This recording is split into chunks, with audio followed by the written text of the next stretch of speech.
ஓம் சாய்ராம், ஜெய் சாய்ராம். என் அன்பு குழந்தையே, உன்னை நான் தானே தேர்ந்தெடுத்தேன். உன்னை வணங்கச் செய்தேன் அல்லவா? அப்படி இருக்கும்போது உன் கர்ம வினைகளை தீர்க்கவும் நல்ல வழிகளை நான் சொல்ல மாட்டேனா? உன் கர்ம வினைகளையும் நான் தீர்க்கச் செய்வேன். விரைவில் உன் மனக்கவலைகள் எல்லாவற்றையுமே அகற்றி உன்னுடைய வாழ்வை அமைதியாக மாற்றித் தருவேன். நீ நீண்ட நாட்களாக எதிர்பார்த்த ஒன்றை நான் உனக்கு தரப்போகின்றேன். மகிழ்ச்சியோடு நீ இருக்கப் போகின்றாய். உன்னுடைய பிரார்த்தனை மற்றும் விரதத்தின் பலனாக உனக்கு தருவதற்காக நான் ஒன்று எடுத்து வைத்திருக்கிறேன். விரைவில் உனக்கான சரியான காலங்கள், சூழல்கள், நேரங்கள் எல்லாம் உருவாக்கப்பட்டு அது உன் கையில் வந்து சேர்க்கப்படும். அது என்ன என்று யோசித்து பார்க்கிறாயா? அது நீ என்னிடம் விரும்பி கேட்டது. எப்போது தருவாய் அப்பா என்று என்னிடம் ஏக்கத்துடன் கேட்டது. அது உனக்கு கிடைக்கும் நேரத்தையும் காலத்தையும் சரியான சூழலையும் உருவாக்கி கொண்டிருக்கிறேன். அதெல்லாம் கூடி வரும்போது நிச்சயம் உன் வாழ்க்கையில் அது சேர்க்கப்படும். உன் கையில் அது கொண்டு வந்து கொடுக்கப்படும். உனக்கு எது கிடைக்க வேண்டுமோ அது யார் தடுத்தாலும் உன் அப்பா விட மாட்டேன். அது உன் கையில் வந்து சேரும் வரை நிதானமாக இருக்க வேண்டும். நீ உன்னுடைய விரத காலங்களில் முன்பை விட நல்ல முறையில் நான் உன்னோடு இருப்பதை நீ நிச்சயம் உணர்ந்திருப்பாய். உண்மைதானே? உன் பிரார்த்தனை விரதத்தின் பலனாக நான் உனக்கு கொடுக்கப் போவதை யாரிடமும் சொல்லாமல் பத்திரமாக வைத்துக்கொள். அது உனக்கு மட்டுமே தெரிந்த ரகசியமாக இருக்கட்டும். யாரிடமும் இந்த ரகசியத்தை நீ வெளிப்படுத்தி விடாதே. இது உனக்கானது, உனக்காக மட்டுமே எடுத்து வைக்கப்பட்டது. இந்த ரகசியம் மீண்டும் மீண்டும் சொல்கிறேன். இந்த ரகசியம் உன்னோடு இருக்கட்டும். வெளிப்படுத்தி விடாதே தங்கமே. ஏன் ரகசியமாக வைத்துக்கொள்ள வேண்டும் என்றுதானே கேட்கின்றாய்? எல்லாவற்றிற்கும் ஒரு காரணம் இருக்கும்போது இதற்கும் ஒரு காரணம் இருக்காதா? என் குழந்தைக்கு தெரியும். என் அப்பா எது சொன்னாலும் அது ஒரு நன்மை இருக்கும் என்றும் ஒரு காரணம் இருக்கும் என்றும் உனக்கே தெரியும். இருந்தாலும் ஏதோ ஒரு ஆவல் நீ என்னிடம் கேட்கின்றாய். நிச்சயம் ஒரு காரணம் இருக்கிறது. அது உனக்கு தெரிய வரும் நேரத்தில் தெரியட்டும். அதுவரை கொஞ்சம் பொறுமையை காத்துக்கொள். நீ எதற்காக நீண்ட நாட்களாக என்னிடம் எதிர்பார்த்து காத்திருந்த ஒன்று உன் கையில் கிடைக்கும் நாளை எதிர்பார்த்து மகிழ்ச்சியோடு காத்திரு. அதை நான் நிச்சயம் உன் வாழ்க்கையில் கொண்டு வந்து சேர்ப்பேன். உன் வாழ்வை அமைதியாக்கி நிச்சயம் மாற்றி தருவேன். உனக்கு தேவையான நிம்மதியையும் நான் தருவேன். உனக்கு தேவையான எல்லாவற்றையுமே செய்து முடிப்பேன். உன் கர்ம வினைகளை தீர்க்கச் செய்வேன். உன்னை நான் தேர்ந்தெடுத்து வளர்த்த குழந்தை அல்லவா? நீ என்னை வணங்கி கொண்டிருக்கும் போது உனக்கு ஏதும் நேராது. நான் பார்த்து கொள்கிறேன். உனக்கான பலன் நிச்சயம் உன்னிடம் வந்து சேரும். மீண்டும் சொல்கிறேன், இதை யாரிடமும் சொல்லாமல் ரகசியமாக கேட்டு உனக்குள்ளேயே நீ வைத்துக்கொள். உனக்கு நல்ல முறையில் நல்ல மாற்றம் வந்து கொண்டே இருக்கிறது. அதை நீ நிச்சயம் உணர்வாய். உன் வாழ்க்கை உன்னிடம் வந்து சேர்க்கப்படும். உன்னுடைய வாழ்வில் இனிமேல்தான் நல்ல வாழ்க்கை உனக்கு அமையப் போகின்றது. இதுவரை இருந்ததை விட அது பல மடங்கு சந்தோஷத்தை உனக்கு அள்ளி அள்ளி தரப்போகின்றது. இதுவரை எத்தனையோ துன்பங்களையும் கஷ்டங்களையும் பார்த்து விட்டாய். இனி வரும் காலம் உனக்கு அப்படி இருக்கப் போவதில்லை. அது உன் வாழ்வில் பல மாற்றங்களை கொண்டு வந்து உனக்கு தேவையான எல்லா வசதிகளையுமே செய்து தந்து உனக்கு என்ன தேவையோ அதை உனக்கு கொடுக்க போகின்றது. ஏனென்றால் உன்னுடைய உண்மையான பக்திக்கும் உன்னுடைய அன்பான மனதுக்கும் நான் அதை தரப்போகின்றேன். நீ என் மீது கொண்ட முழுமையான நம்பிக்கை உனக்கு வீண் போகாது என் தங்கமே. அதுபோலவே நான் உனக்கு செய்து கொடுத்த சத்தியத்தையும் நான் மீறவில்லை. நான் உனக்கு அதை தருகிறேன் என்று சொல்லி இருந்தேன் அல்லவா? அதை நீ இப்போது பெறப்போகின்றாய். எதிர்காலத்தில் அது உனக்கு கிடைக்கப் போகிறது. எதிர்காலம் என்பது வெகு தூரம் என்பது கிடையாது. நாட்களை நீ எண்ணிக்கொள். அந்த நாட்களை கொஞ்சம் கொஞ்சமாக எண்ணி பார்த்தால் அது உன் கையில் என்று சட்டென்று வந்துவிடும். நான் சொல்வது அனைத்துமே உண்மை. உன்னுடைய வாழ்வில் இதற்கு மேல்தான் பல நன்மைகள் நல்ல நல்ல நிலைமையில் இருக்கின்றது. இன்னும் பல அற்புதங்களை உன்னுடைய வாழ்வில் நீ காணத்தான் போகின்றாய். பல அற்புதங்கள் உன்னுடைய வாழ்வில் நடக்கத்தான் போகின்றன. இப்போது இருக்கும் எதுவுமே உனக்கு நிரந்தரமல்ல.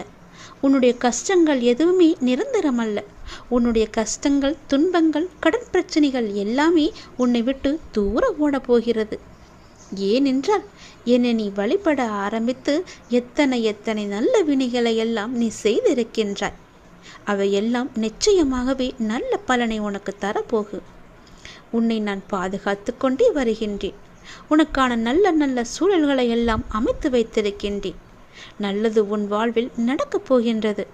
நிச்சயமாகவே உன்னுடைய வாழ்க்கை எண்ணி நீ மகிழ்ச்சியில் துள்ளி குதிக்கப் போகிறாய். நான் இருக்கின்றேன். எதற்கும் நீ பயப்படாதே. நான் உன்னை என் கைக்குள் அரவணைப்பாக வைத்து பாதுகாத்து கொண்டிருக்கிறேன். என்னை மீறிதான் எதுவாக இருந்தாலும் உன்னை நெருங்கும். அது நன்மையாக இருக்கட்டும், தீமையாக இருக்கட்டும், என்னை மீறிதான் அது உன்னிடம் வரும். சொல்வது எல்லாமே உன்னுடைய எதிர்கால வாழ்வை என்னைதான் நான் சொல்லி கொண்டிருக்கின்றேன். யாரிடமும் போய் கைரேகையோ ஜோசியமோ எதுவும் பார்க்காதே. ஜாதகம் எல்லாம் பார்க்காதே. ஏனென்றால் உன்னை படைத்தவன் நான். உன்னை படைத்தவ எனக்கு எது எப்போது எங்கே தர வேண்டும் என்பது மட்டும் எனக்கு தெரியாதா? தேவையில்லாமல் உன் விதியை மாற்றுவேன் என்று சொல்லி பலரிடம் போய் நீ ஏமாந்து நிற்காதே. உன் விதி என்னுடைய கையில் இருக்கிறது.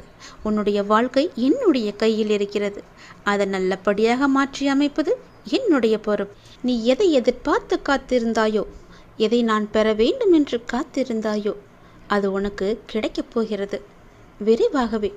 நீ எதிர்பார்த்ததற்கு மேலாகவே பல நல்ல நல்ல அறிகுறிகள் எல்லாம் உனக்கு தென்பட்டு அது உன் கையில் வந்து சேரும் நாளையும் நீ தொட்டு விட்டாய். விரைவில் அது உன் கையில் கிடைக்கும். நீ எதிர்பார்க்காத ஒன்று உன் வாழ்வில் நடக்கப் போகிறது. நீ எதிர்பார்ப்பதற்கு அல்ல, நீ பெறுவதற்காகவே அதை நான் உனக்கு கொடுத்து விட்டேன். எதிர்ப்பதற்கு அல்ல, பொறுப்பதற்கே தைரியம் உனக்கு வேண்டும். கொஞ்சம் பொறுமையாக இரு. உறுதியான நம்பிக்கை கொள். இன்று கிடைக்காவிட்டால் நாளை கிடைக்கும் என்று காத்திருந்து எதிர்பார்த்திருந்தாய் அல்லவா? அது உனக்கு நடக்கப் போகிறது. அப்படி நாளையும் கிடைக்காவிட்டால் மறுநாள் கிடைக்கும் என ஒவ்வொரு நாளையும் நீ கடந்து வந்து கொண்டே இருந்தாய். உனது எதிர்பார்ப்பை தாண்டினாலும் கிடைக்காத போது ஒரு நாள் நிச்சயம் கிடைக்கும் என்ற நம்பிக்கையோடு என் மீதான முழுமையான நம்பிக்கை வைத்து எனக்காக காத்திருந்தாய் அல்லவா? அதனால் நிச்சயம் உனக்கு அந்த பல வெகுமதிகளை நான் அள்ளி அள்ளி தரப்போகின்றேன். எல்லாம் இருள் சூழ்கின்ற நேரமாய் உன்னை துரத்தி வந்தது. கவலைப்படாதே, இனி அது நடக்காது. அத்தனையும் வீழப்போவது உறுதி. உன்னுடைய வாழ்வில் இன்னும் எத்தனை நாள் இந்த வேதனையும் துக்கமும் என்று காத்திருந்தாய் அல்லவா? உன்னுடைய கேள்விக்கு உன் வலியின் ஆதங்கத்தையும் நான் உணர்ந்தேன். உன்னுடைய கழுத்தை நெரிக்கும் எல்லா விஷயங்களும் என் கையால் தான் முடியப் போகின்றது. நான் அமைதியாய் இருக்கின்றேன் என்று நினைப்பது சரிதான். ஆனால் என்னுடைய மௌனத்திற்கும் ஒரு எல்லை உண்டு. நம்பிக்கையும் பொறுமையும் இழந்து விட்டேன் என்று நீ கதறுகிறாய். என்னால் என்னுடைய கஷ்டத்தை தாங்க முடியவில்லை. உன்மேல் கொண்ட நம்பிக்கையையும் பொறுமையையும் நான் இழந்து விட்டேன் என்று கூறிக்கொண்டே இருந்தாய் அல்லவா? அதற்கான முற்றுப்புள்ளியை நான் வைத்து விட்டேன். உன் மூச்சை நீ இழந்து விட்டாயா? இல்லை அல்லவா? அப்படி இருக்கும்போது என்னுடைய நம்பிக்கையை மட்டும் ஏன் இழக்க துடிக்கின்றாய்? அந்த மூச்சானது ஒரு உயிர் வாழ எவ்வளவு முக்கியமோ அதை போலத்தான் உனக்கு உன் நம்பிக்கையும் பொறுமையும். அந்த நம்பிக்கையும் பொறுமையும் நீ இழந்து விடாதே. இழந்து விட்டேன் என்று நினைக்கும் இடத்தில்தான் உண்மையாக உன்னுடைய வாழ்நாளில் நீ பெறப்போகும் விஷயம் நிறையவே அங்கு அடங்கியிருக்கிறது. இழந்து விட்டேன் என்று முடிவெடுத்து விடாதே. முற்றுப்புள்ளி வைத்து விடாதே. இன்னும் உன் வாழ்க்கை தொடர இருக்கின்றது. நல்லபடியாக மாற இருக்கின்றது. ஒவ்வொரு சூழ்நிலை என்பது உனக்கு மட்டும்தான் வகுத்தப்பட்டிருக்கிறது. என்னால் என் பிள்ளைக்கு அதனை ஒரு நிமிடத்தில் மாற்ற முடியும்.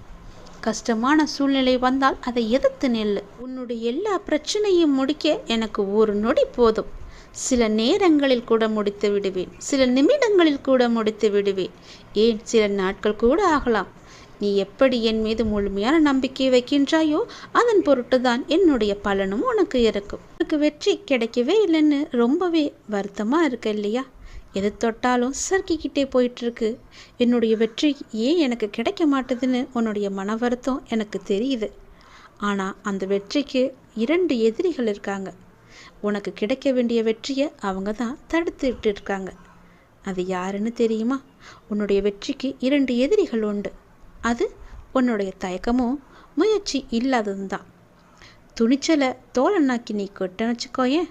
உன்னுடைய தயக்கம் என்னும் எதிரியை விரட்டி அடித்து தன்னம்பிக்கையை ஒன்றால் வளர்க்க முடியும். அந்த தயக்கத்தை விட்டு ஒழிச்சா மட்டும்தான் வெற்றி விரைந்து உன்னை தேடி ஓடி வரும். அந்த தயக்கத்தை விரட்டும் முதல் யுத்தி நேர்மறை எண்ணங்கள் தான். என்னால் முடியும் என்ற எண்ணம் மட்டும்தான் நிச்சயம் உனக்கு நம்பிக்கை தரக்கூடியதாக இருக்கும். அந்த நம்பிக்கை தயக்கத்தை நிச்சயம் விரட்டி அடிக்கும், வெற்றியை தேடி தரும். என்னால் முடியுமா என்ற தயக்கம் தோல்வி என்னும் படுகுழியில் உன்னை போய் தள்ளிவிடும்.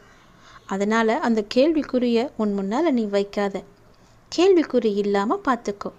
எல்லோரும் ஆச்சரியப்படும் அளவுக்கு உனக்கு நீயே ஆச்சரியக்குரிய போட்டுக்கோ. யாரும் என் பேச்சை கேட்க மாட்டாங்களே என, யாரும் எனக்கு உதவ மாட்டாங்களே என கவலைப்படாத. நமக்கு இது சரிப்பட்டு வராது என்பது போன்ற எதிர்மறை எண்ணங்களை நீ குறைச்சிக்கிட்டாலே போதும். அனைத்துமே உனக்கு நலமாக நடப்பதை நீயே பார்ப்ப. மன உறுதியால் தேடியதை கண்டு அடைஞ்சவங்க நிறைய பேர் இருக்காங்க. மன உறுதி இல்லாதவங்க பின்னடைவை தானே சந்திச்சுக்கிட்டு இருக்காங்க. மன தைரியத்தோடு அவங்க செய்யும் எல்லாமே கண்டிப்பாக ஒரு நாள் வெற்றி பெறும். அதுபோல தான் நான் உனக்கு சொல்கிறேன். அடுத்ததா தயக்கத்தை விட்டொழிக்கும் முயற்சி மிகவுமே அவசியம். தயக்கத்தை விட்டொழிச்சிட்டு இதில் இப்படி போனால் நல்லா இருக்குன்னு முயற்சி செஞ்சுப்பாரு, உனக்கு வெற்றி கிடைக்கும் இல்லையா? நாம் ஒரு எழுத்தாளராக வேணும்னு ஆசைப்பட்டோம்னா நம்ம எழுதி எழுதி பழக்கப்படுத்திக்கணும். அதுபோல் ஒரு பேச்சாளராக வேணும்னா பேசி பேசி பழகிக்கணும் இல்லையா? அதுபோல தான் வெற்றியை நோக்கி செயல்பட்டுக்கிட்டே இருக்கணும். நீங்கள் எதற்காக தயங்குறீங்க, எதை கண்டு நடுங்குறீங்க என்பதை உணர்ந்து கொண்டு அந்த போக்கை நீ முயற்சி செய். அதற்கான தயாரிப்புகளுடன் அடுத்தடுத்த செயல்களை நீ செஞ்சுக்கிட்டே வா. உன்னுடைய மனசை அமைதியாக வச்சுக்கோ. மன அமைதியுடன் ஒருமுகத்தன்மையுடன் நீ செயல்பட்டு அந்த தயக்கத்தையே நீ வெற்றி பெற செய்யலாம். சோர்வாக இருப்பது, தயங்குவது, பின்தாங்குவது, ஆர்வம் குறைவாக இருப்பது, இது நம்மால் முடியுமா என சந்தேகிப்பது, முடிவெடுக்க முடியாமல் தயங்குவது, தன்னம்பிக்கையின்றி பேசுவது, செயல்படுவது எல்லாமே துணிவு இல்லாதது தான் அதற்கான காரணம். இதை தருவதும் தயக்கம்தான். தயக்கத்தை நீ முதல்ல விட்டொழிச்சிடு. துணிச்சல் தானாக வரும். நம்மளால் முடியாதது வேற என்ன இருக்குது? நாம் ஏன் அவனுக்கு பயப்படணும்? அவன் யார்? நான் எதுக்காக அவனுக்கு பின்னாடி ஓடணும்? முன்னாடி ஓடினா என்ன? அவனை விட நான் முன்னேறி வரணுன்ற நம்பிக்கையும் தன்னம்பிக்கையும் முயற்சியும் உன்னிட்ட இருந்துச்சுன்னா கண்டிப்பாக நீ வெற்றி பெறுவ. நெப்போலியன் கூட ஒரு நாட்டை பிடிப்பதற்காக தன்னுடைய படை வீரர்களை ஆற்றை கடந்து படகில் அழைத்துட்டு போனாராம். ஆற்றை கடந்ததும் படகுகளை எரிக்க சொன்னாராம். வெற்றி பெறாமல் புறமுதுகு காட்டி வந்தால் நாடு திரும்ப முடியாதுன்னு வீர மனப்பான்மையை வீரர்களின் மனதில் பதிய வைக்கத்தான் அவர் இப்படி செயல்படுவாராம். இது நிச்சயமாக எதிரிகளை வீழ்த்த வேண்டும் என்ற வைராக்கியத்தை அவங்களுக்கு வர வச்சுதான். இது நெப்போலியனின் வெற்றி ரகசியங்களில் இது ஒன்று. நீங்கள் உங்களை பூனையாக நினச்சி கொண்டா பூனை தான். அதை சிங்கமாக எண்ணிக்கொண்டா நீங்கள் பெரிய சிங்கம் இல்லையா? அதாவது மனம் எவ்வளவு துணிச்சலை கொண்டு இருக்குதோ அந்த அளவு தான் உங்களுடைய வெற்றியும் இருக்கும்.